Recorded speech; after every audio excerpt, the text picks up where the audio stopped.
Well, thank you, everyone. It is now 4:30. So call to order, councillors, and you're all in your seats, so that's fantastic. And before we start, if you could just turn your mobile phones or devices to silent. Let's make sure that I have. And as it is tradition for public meetings and events to acknowledge country, therefore, on behalf of all present, I acknowledge the Dunghutti people, the original inhabitants of this ancient land, and pay our respects to the Dunghutti people, the Aboriginal elders, past, present, and emerging. So welcome everyone to Public Forum. This is to coincide with not the November Public Council meeting, but the April Council meeting, and it will relate to the agenda items that are at the meeting tomorrow morning, commencing at 9 a.m. For now, we continue to require pre-registration, limited numbers, and COVID-19 guidelines are in place. For Public Forum, it is a requirement that I advise all present that Public Forum is being live streamed, and your attendance at this meeting is taken as consent to the possibility that your image and or voice may be recorded and broadcast to the public via our live stream. I now call on any conflict of interest from councillors. There's no conflict of interest. And the General Manager will outline the guidelines for Public Forum. Thank you, Madam Mayor. Just to provide some information to the speakers and to the members of the public in relation to the requirements under Council's Code of Meeting Practice. Each speaker will be allowed 5 minutes to address Council. You will see the time up on the screen, and there will be a beep that goes at the 4-minute mark. Speakers of public forums must not digress from the item on the agenda of the council that you've applied to speak on. If a speaker digresses to irrelevant or other matters, the chairperson is to direct the speaker not to do so. If a speaker fails to observe the direction from the chairperson to speak, the speaker will not be further heard.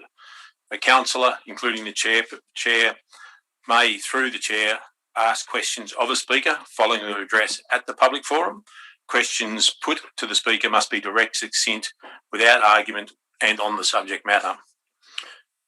Speakers are under no obligations to answer those questions, but you do have up to 1 minute to answer a question if you so choose. Speakers at public forums cannot ask questions of council, councillors or council staff. When addressing the council, speakers at public forums must comply with those requirements that we've just outlined. Speakers who must refrain from engaging in disorderly conduct, publicly alleging breaches of the council's code of conduct, or making other potentially defamatory statements. If the chairperson considers that a speaker at a public forum has engaged in conduct of the type referred to, the chairperson may request the person to refrain from the inappropriate behaviour and to withdraw unreservedly apologise for any inappropriate comments. Where the speaker fails to comply with the chairperson's request, the chairperson may immediately require the person to stop speaking. So, thank you, General Manager. This evening we have 3 public forum speakers. Maria Johnson speaking against item 9.1, the Macleay Valley Coast Holiday Parks annual licences and master plans. Paul Haler speaking for item 9.1. It's gone up to 50. It was only 20 in the last council. Thank you, Councillor. Paul Haler speaking for item 9.1, the Macleay Valley Coast Holiday Parks annual licence and master plans, and Daniel Banham speaking for item 10.2, Spooners Avenue construction and sealing. And as the General Manager outlined, councillors, after the public forum speaker has spoken, may ask questions if appropriate. The first speaker this morning is Maria Johnson. So Maria, if you would like to come forward. Thank you, Maria.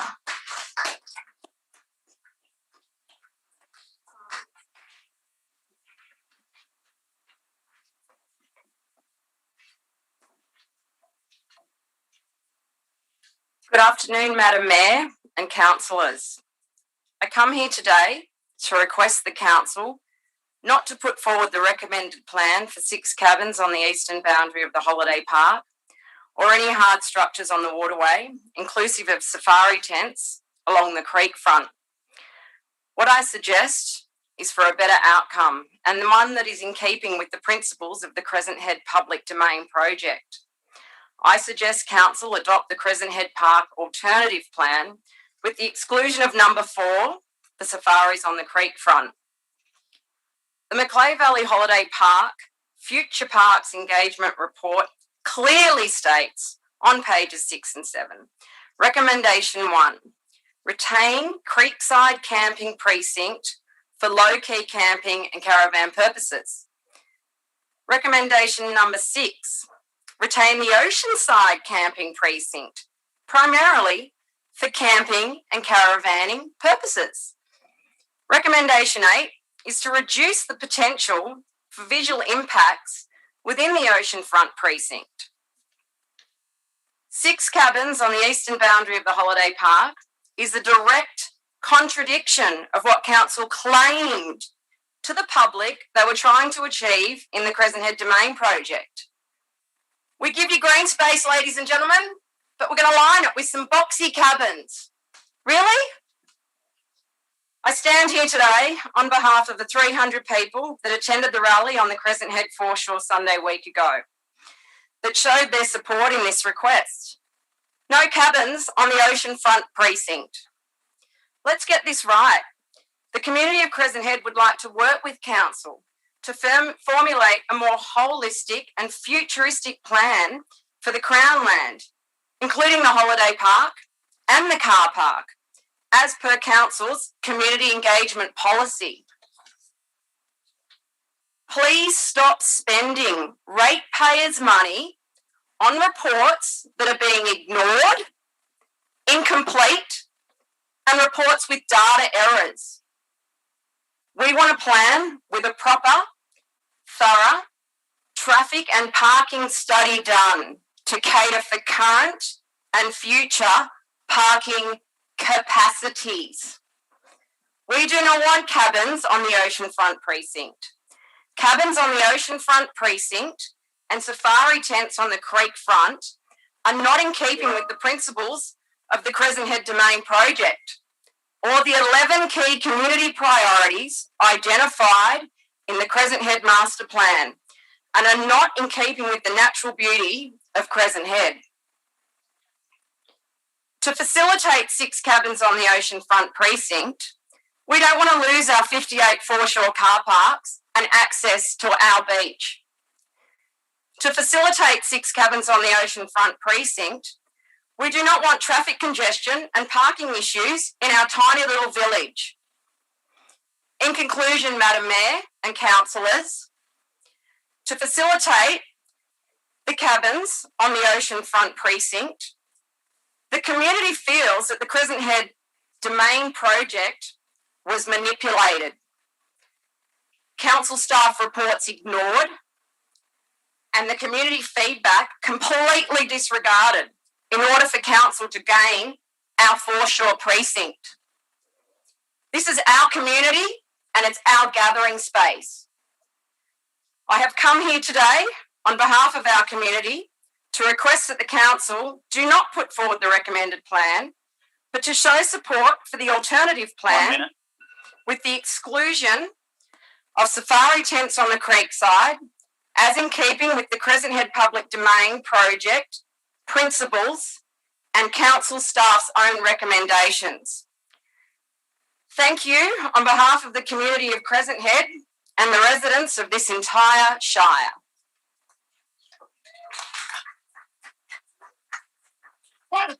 Thank you. Are there any questions, councillors? Councillor Hawthorne. Thank you, Madam Mayor. Through you, I'd like to ask Maria Johnson some questions, if I may.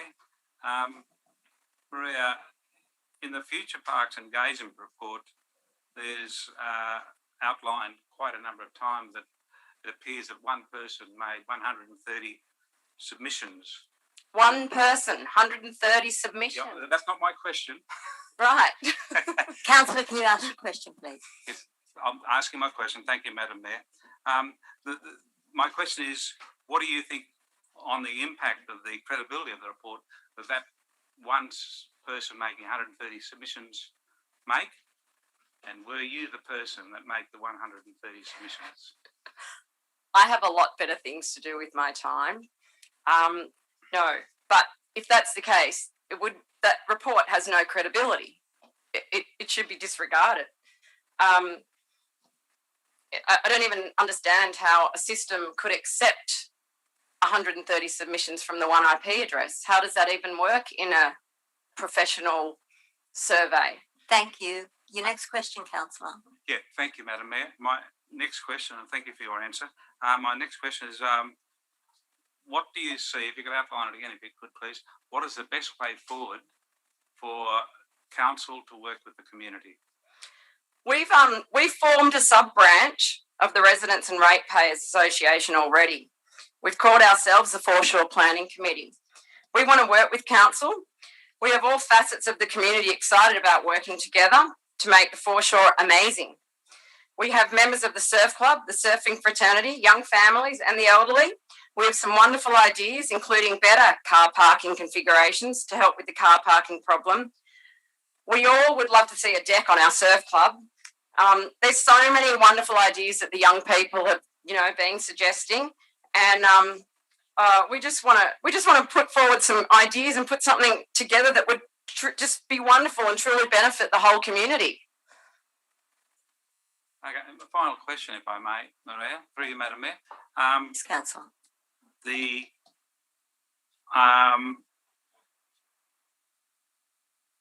engagement process so far, and it's been dated back over a year, is it sufficient for council in taking up the idea of putting 6 cabins along that foreshore section? Has the community been engaged on that issue at all in submissions? Well, to us, it's like the holiday park was conveniently separated out of the domain project. So it didn't give the community the opportunity to look at the Crown land as a whole, holistically. We know for a fact, because we know people that work for this council, that told us that they're aware of these plans for the cabins on the foreshore well over a year ago. We don't understand why that wasn't included in the whole domain project. It's all the public domain. At the end of the day, it all forms part of the Crown Land's plan of management, and therefore should have all been addressed as a whole. But we believe council deliberately kept the holiday park separate, so that they could acquire the oceanfront precinct for these cabins. Order, Madam Mayor. Point of order. Yeah, I accept your point of order. Can you just answer the questions and be not? Sorry. Can I just finish off? Yes, certainly. We just feel as a community that there was just complete disregard for the community that already uses the car park and the space. And I mean, don't even get me started on the car park loss. We want to talk car park capacity. Let's not get started on the car Thank you. park. Councillor Horville, your next question, please. Madam Mayor, through you, I'd like to thank Maria for her answers. Thank you. Very encompassing. Thank you. Thank you. Councillor Baxter. Thank you, Chair. Thank you, Maria, for a great presentation. Can I ask you this question? Am I right to characterise what you've said, to summarise it, in saying that by replacing the 6 or 7 or the 8 caravan park or caravan spaces? It says 6 cabins. But it's 8. Is it 8? No, 8 spaces will be used to put cabins there. Mm-hmm. So am I right to characterise when you refer to the Equestrian Master Plan, etc., am I right to characterise it as saying, you're saying replacing those caravan places and campsites with cabins isn't necessarily, as it says here in the report, to improve the facilities? You're saying it transforms it, and you're putting cabins there, which changes the character of the park, changes the character of Crescent Head, having cabins there instead of caravans and campsites. You're transforming the character of the place. Are you telling me something, or are you asking a question? I'm asking, is that what you're saying? We're saying that we were offered green space. We were told our car park was going for green space. And now council hits us up with this, 6 cabins on the foreshore. They're not in keeping with the Crescent Head public domain project. They're not in keeping. Excuse me, Madam Mayor, can we just have that fact corrected, please? That the cabins aren't going on the foreshore. The oceanfront precinct. They're not on the foreshore either. Thank you, Councillor Baxter. Have you been succinct? Have you got your answer? Is that? Am I right? What I've just said to you, though, it changes the character. Absolutely. Yeah. Which is all mentioned in the master plan report. Councillor Baxter, have you asked your question? Well, I'm just making that clear. Thank you for answering that. Thank you. Thank you, councillors. Thank you. No more questions. Really? I'll now ask Paul Haler if he would like to come forward. Thank you, Mr. Haler.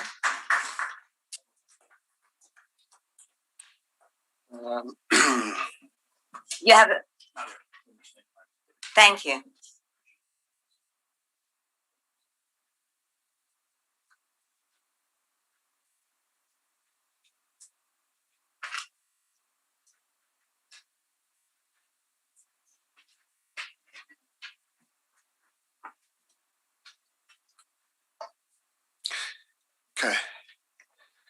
Okay.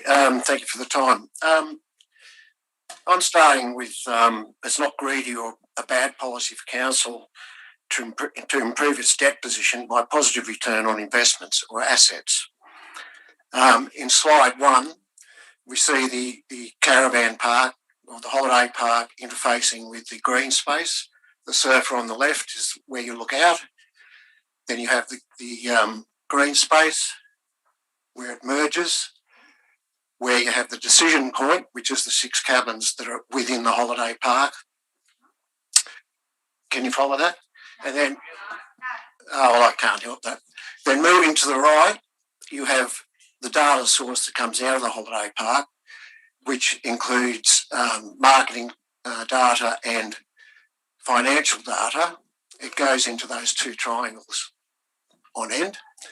And in that, decisions are made on the future with research data, and the financial data is collected, goes into, or the financial money is collected, goes into the council coffers, and on to the far right, helps to reduce downward pressure on rate increases to everybody that pays rates or rents in the valley.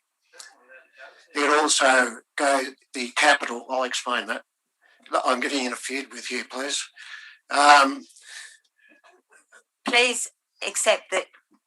Can you just stop? When the last speaker spoke, there was no interjection. I expect the same courtesy to this speaker and the next speaker. Thank you. Thank you. This whole flow chart, and it may need more explanation for those that can't view that properly or whatever, it dovetails into the council's values of health, wealth, safety, especially wealth, safety and connection in all possible ways. And if we don't have a value to go by, then we're flying without a rudder.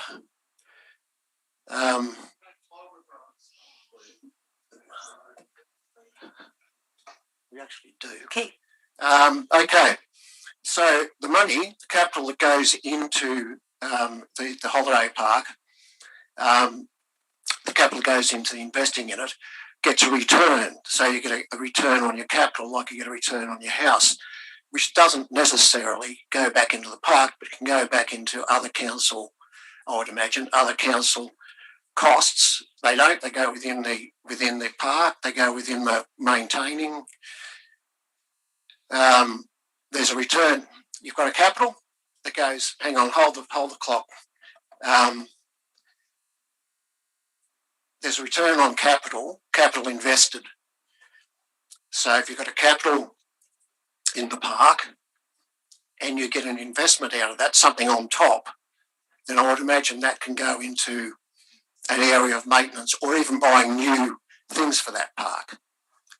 Okay, so there's a return on capital in the park, which is money. And then the next slide, which I'm just working well, is return on assets employed. So if you get to own one of those assets, or if the council get to own one of those assets in terms of one of the cabins, or however the money goes between the private enterprise and the council, you can get an average of, I would imagine, between 5 and 20% on an asset employed. So there's very little outgoing money, but a lot of money coming in on that asset, which helps to buy new cabins, reinvest in that Crown land, and also I don't know, because I don't know the internal finances of council, but that can go towards keeping pressure down on rates, because there's an operating amount of money that comes out of it. Next. And your licence. There's a lifelong stable fixture. 1 minute. Okay, Jesus. A changing society and transition in many areas. And expectations should be set that the coastal living is becoming a premium cost, no matter what you do. Increases should be applied to be fair to those who live in the area and compete for rental prices. Yep, next. From a business perspective, there's an opportunity to increase revenue. The average rental property in Crescent Head returns $23,400 per annum. This means an annual shortfall of 62% on the market price. Cut that in half, we should be looking at about a 30% increase on current annual costs. Council's underlying responsibility is finance to ensure that our finances in council are very well covered. This can't happen with disregard for trying to make more money out of a very valuable asset. Next. The public interface at 5 o'clock on a Saturday afternoon down on the foreshore should be this fellow doing a smoking ceremony, welcoming all the campers to Crescent Head. Thus, the embrace of crossing all politically correct things. There's probably another slide there. Oh, yeah. All ties in with community values, wealth, health, connectivity, safety. I give in. That's it. That's the time. Is there any questions? Councillor McGinn. Paul, that was quite academic. However, I guess I'd like to ask you this question quite simply. Do you expect council to operate its businesses in a professional manner that maximises income for the benefit of all ratepayers? Absolutely. For the whole valley, yes. Not just for Select View, for the whole valley. So I know you have an alternate view to a number of the people in the gallery. What I'd like to ask you is, have you personally been vilified or experienced negative feedback from people from this group and from others? Because I have actually heard that there are those out there that are frightened to voice their opinion for fear of vilification. So I'm just asking you, have you experienced that? Yeah, okay. My experience is I don't dob, and I just accept it as nutcases. So that's my reaction to it. Thank you, Councillor Patterson.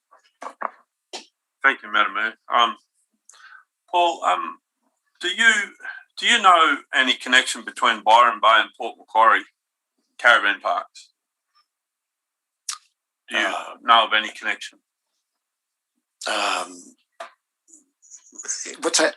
Is that in relation Succinct question, That's the please, question. Councillor. Do you know that both Byron Bay and Port Macquarie have had their caravan parks repossessed by the state government? No, I don't know that. Do you know that they only repossess caravan parks when they haven't been seen to maximise the return for the Crown land? And so they should. Thank you. Is there any further questions, councillors? Councillor Hawthorne. Thank you, Madam Mayor. And through you, I'd like to ask Mr. Haler a couple of questions. I'll start with the one I asked previously. In the Future Parks Engagement Report, Mr. Haler, there's a report that appears that one person made 130 submissions. What do you think of the credibility of the report that includes those submissions? Well, were you the person that made those submissions? I find that as an insult actually to ask that question, but I'll answer it anyway. Not everybody has that degree of lack of intelligence, thank you. 130 submissions, you would back that out straight away if you were, quite logical, wouldn't you? Yes. And my understanding, those 130 answers, I think, were for the changes to take place, weren't they? The part of the engagement report on Crescent Head, yes. Yeah. So what are you talking about? Well, but should they be accepted in the report? No. Oh, that's right. They are. Yeah, there you go. Thank you. Next question. Finally, are you the author of Crescent Head, Jack? Nothing to do with this. Correct. No, Thank you, councillor. Thank you. Next question. Thank you. And Mr. Hale has answered my questions, Madam Thank Mayor. you. Thank you. Madam Mayor, if I may, indulge. Oh, thank you, councillor Saul. Mr. Haler, you're a member of the Christian community. Yep. Can you please tell the councillors what is the feeling of the community in regard to proposed changes to the caravan park, please? Sorry, what was it? What is the community feeling towards the changes in the holiday parks, please? Okay, well, the community that isn't intimidated or isn't loud, in my opinion, they elected a council to do a job in general. I'm sure they would write to the council or get engaged with the council in a quiet way if they weren't happy with the way things are going. But the people that I interview or I go around and talk to are quite okay with the changes. But it's like everything. If it's not seen visually, like the drawings are a drawing, they're not a picture of something. It's hard to visualise. And of course, everybody visualises the worst thing, not the best thing. But in general, I feel that there's a hell of a lot of people out there. I mean, there was, 300 at the rally or something. There's a lot more people than that live out there. So, Thank you, councillor. Thank you, Mr. Haler. Is there any one more question, councillor Patterson? Thank you, Madam Mayor. Just a couple of other questions, Paul, Mr. Halia. Do you think Crescent Head is going through a change at the moment in the last 5 to 10 years? Oh, of course, yeah. Well, the whole world is, and Crescent Head is Population-wise? Population-wise, what are you talking about, permanent numbers or... Certainly, look, there's conflicting things happening out there. We've got Airbnb on the subject of holiday parks. We've got Airbnb. We've got highest cost of the average price of a house out there is $800,000. We've got all the old hippies in town that are still living in smoke and dope and living on the edges of town that think that that's the way that it still is. Well, no, it's changing, and it's changing, I think, in a very good way. We've got more restaurants, we've got more cafes, all those things as a result of change. The holiday park just being one of them. One last question with two parts to it, Mr. Halia. Do you know when these proposed changes put forward to the community by council are to happen? And do you think in that timeline that there will be even more changes in the population and tourism and commercial growth of Crescent Head? That's two parts of that. Yeah, I forgot the first part. Do you know when these prospective changes will take place? Proposed changes to the caravan park and the proposed changes to the caravan park foreshore area, including the car park. Okay.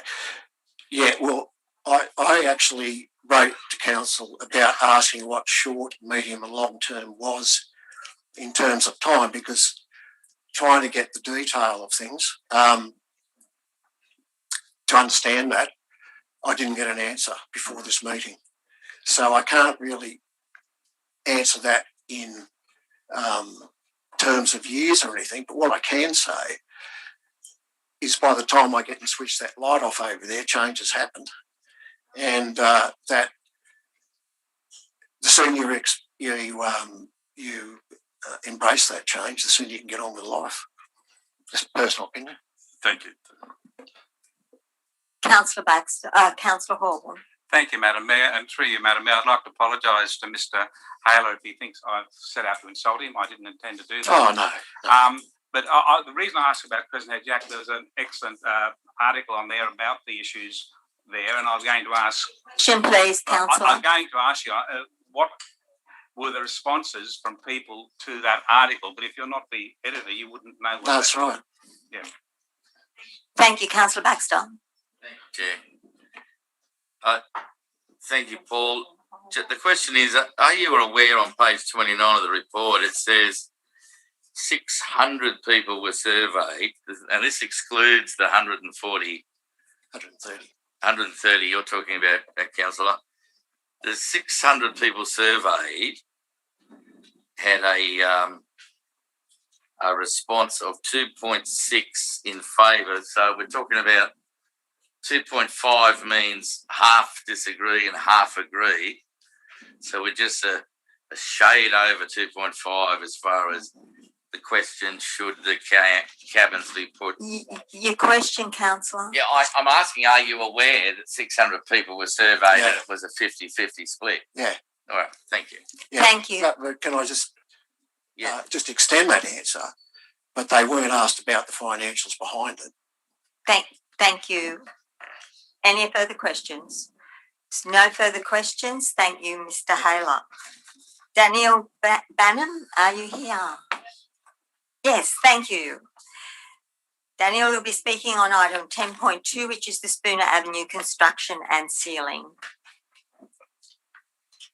Good afternoon. Today I come to you as a spokesperson for the residents of Spooners Avenue, Fredericton, Columbatti and the wider Kempsey community to voice our concerns.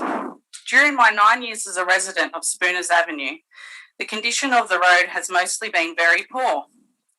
I have witnessed countless car accidents, near misses due to the conditions of the unsealed road.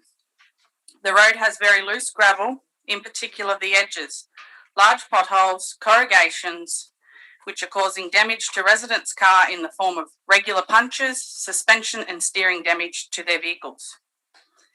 The road is lucky to be graded once yearly and only after endless complaints from residents. Spooners Avenue is also a school bus route with 5 buses per day frequenting. The road is very narrow with winding blind corners, barely wide enough in most of its length for 2 cars to safely pass, let alone if a school bus full of unrestrained children were to meet a car or worse, large truck on a blind corner.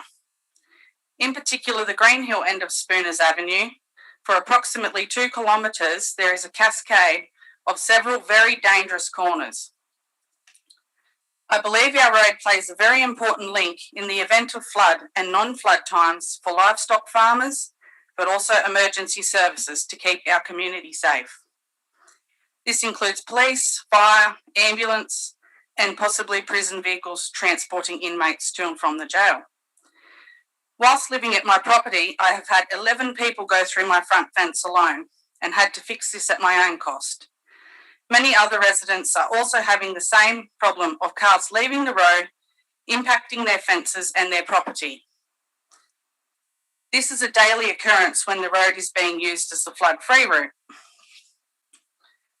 When leaving the sealed section of Spooners Avenue and upon entering to the unsealed section, there is no signposted speed limit and road users must simply drive to the conditions. Unfortunately, a large majority of the road users are not doing so and are travelling the road in speeds excess of 80 to 100 kilometres an hour. This is causing many safety issues, and for those road users who do the right thing, to be run off the road. We have been informed that police cannot patrol and enforce anything as the road has no legal signposted limit and it's unsealed. When being used as the flood-free route for Kempsey, Spooners Avenue daily car traffic, I estimate, goes from around 250 cars per day to in excess of 3,000 plus vehicle movements. The road simply cannot cope with this amount of traffic.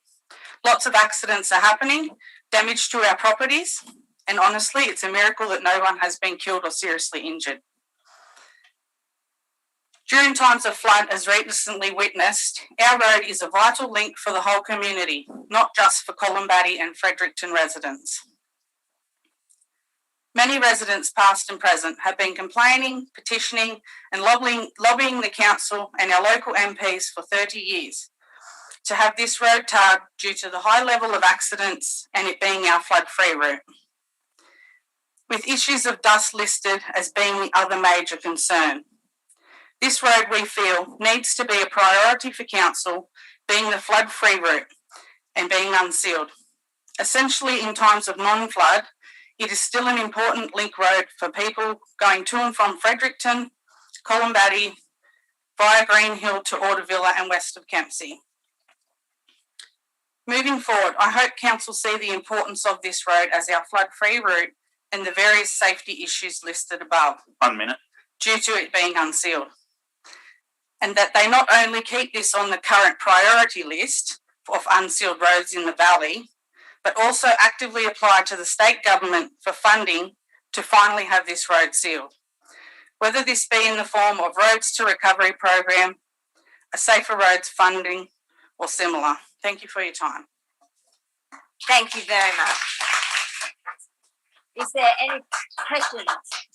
Councillor McGinn, and then I'll take Councillor Patterson, who wasn't really here at the beginning of the council meeting when I called for. Yeah. Madam Mayor, can I do it right now? Just to get it off? You're declaring the interest now. I'm declaring a non-pecuniary, non-significant interest on this item, as I live on Spooners Avenue, Thank but you. I live on the tarred section. Thank you. Yeah, thanks, Danielle. I'm just wondering, because I know the road, but I'm not that familiar with it. How many kilometres of Spooners Avenue is not sealed? I would roughly estimate about 5.6 kilometres. Thank you. Thank you, Chair. I'll take Councillor Baxter, then Councillor Horville. Councillor Patterson, have you got your light on for a question? And then I'll take Councillor Patterson. Thank you, Councillor Baxter. Thank you for that. When you mention dust, are you talking about driving along, you're losing visibility and the chance of an accident is? So yes, the dust does create a vision problem for motorists. It's also a huge issue for us residents, as most premises are 100 metres or less from the road. Dust is covering our roofs, our verandas, cars and washing in thick coats of dust, which is a health issue on its own, but particularly for those with asthma like myself and my 2 young children. Dust from residents' roofs is washed into tanks and causing them to fill with a thick mud-like sludge. Ourselves and many others have had to install a first flush system at our own cost to try and lessen the problem of dust entering our tanks. This is also our drinking water. Having our house windows open for some fresh air is simply not an option due to constant dust. Thank you. Councillor Horville. Thank you, Madam Mayor. Through you, first of all, could I ask the General Manager, if possible, do you or your staff have any details on the use of the road with numbers at all? Through Madam Mayor, the question times for the questions to the public forum speakers. I Be able to ask our just questions like after. to clarify, Mr. General Manager, but I can't. I'll do it later. Yeah. Thank you. Thank you, Ms. Banham. I'm really impressed with your speech, and thank you very much for it. Presents your perspective very well. So my first question is, what do you know of the heavy trucks travelling the road, especially during the flood times, using the road and using the railway crossing bridge, the North Coast Railway line? Yeah. Can you tell me a bit about the bridge and the number of trucks on the road? So in normal times, the road has a high use for livestock farmers. This is obviously amplified hugely during the time of flood. Local livestock farmers, particularly cattle, beekeepers also included, trying to get their livestock to higher ground west of Kempsey. I believe last week all of a sudden the load limit for the bridge was changed mysteriously. No works have been carried out on the bridge. Essentially, the legal load limit has been doubled on the bridge. And I know, being a heavy vehicle driver and transporting livestock, that this bridge is not safe. It needs to be upgraded. Yes, and I'd personally like to know why all of a sudden the bridge load limit has been changed with no works carried out on the bridge. Thank you, Madam Mayor. Could I ask another question, please? Yes, certainly. Madam, Ms. Banham, you said you have seen 9 accidents in your time. What's the main cause of these accidents, and any people injured in any way? I think it's just purely the condition of the road, the loose gravel on the edges, particularly if you're coming past my property. I live where the cascade of corners are. People are just coming there and unexpectedly their wheels dip onto the loose gravel. It's causing them to try and correct it, but they overcorrect it, and then they're ending up in my front paddock, rolled through my fence. There's also a large drain there that's concealed by grass that, honestly, it's large enough to swallow a small car. You cannot see it at all from the road. People are going between that drain and a telegraph pole and are rolling it continuously onto my property. Just last week, when the floods were on, a car rode itself off out the front of my property at midnight. 3 people went through my fence in 1 hour alone. Yes, so the car that rode itself off went into my neighbour's concrete drain, which is between her front fence and the roadway, and has completely shattered the concrete drain. And this is a regular occurrence. Okay. So I haven't travelled the road myself for a while. I have in the past. Are there many safety signs on corners advising people of safety speeds to put the eye around the corner? No, there's not. There might be the typical black and white signs to say that you are approaching a corner, but that's about it. Okay. And you actually said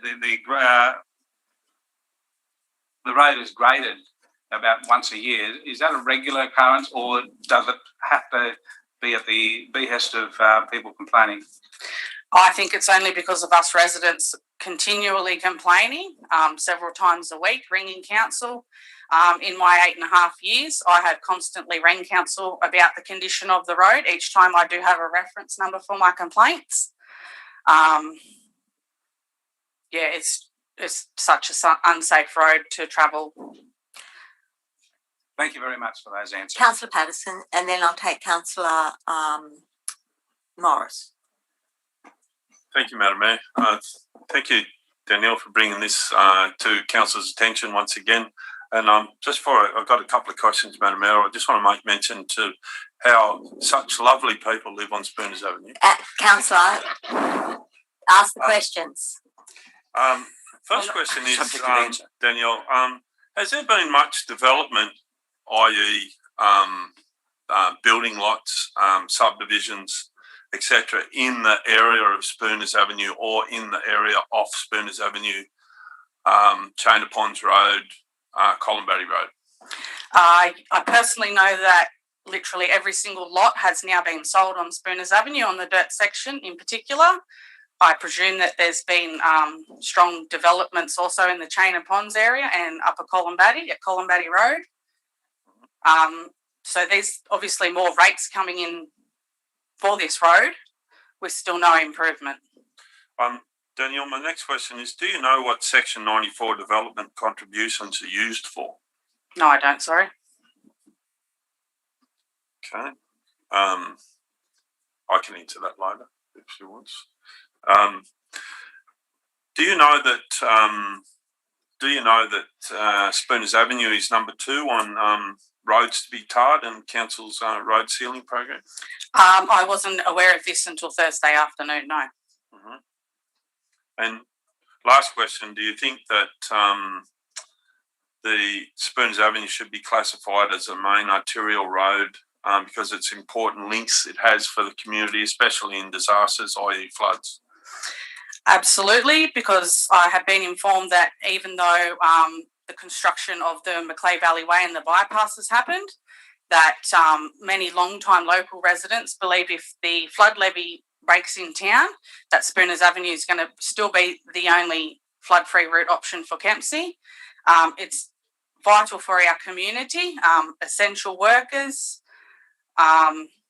This road needs to be a priority for council. Residents have come before you, like myself today, for many years, possibly up to 30 years, and have tried and tried and tried. We, to my knowledge, have been told that the road was going to get tarred. There was funding to have it tarred many years ago, and obviously to no avail. Thanks very much, Councillor Benman, for your response. Thank you, Councillor Morris. Danielle, you mentioned drains before and some of them being quite deep. Do those drains actually function as drains properly, or do you see them as being more of a hazard to the motorist? I appreciate that in the flood event, there's water everywhere, but in the normal event, does the water get away or is it built up?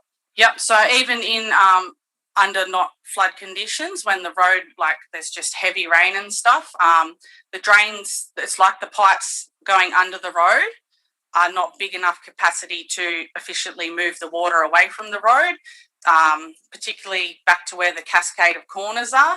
All the water builds up and floods the road there in two sections. And then when you first come down onto Spooners Avenue off the tar section onto the dirt, the adjacent gully flows and there's a drain under the road, and even under non-flood conditions, it's constantly being washed away and it can be flooded to the point where people in small cars cannot go through the road to town. Councillor Saul. Thank you, Madam Mayor. My first question, please. You mentioned that it's a growing area, development-wise, and homes being built. Have you any idea of numbers of homes and residents living on that road now? I presume there'd be at least 50 residents. Yeah. Several businesses, mine included. 50 residents. The second part is you mentioned there was a bridge that needed to be repaired. Is that the State Rail bridge you refer to? Yes, the one that goes over the railway. Have you spoken to a member about having that upgraded? No, I haven't. Okay, thank you. Thank you, Daniel. That's it. No right of reply? No, it's fine. Okay, thank you, everyone. That ends public forum for this afternoon. Councillors, we'll now take a 5-minute recess until we have our councillor briefing.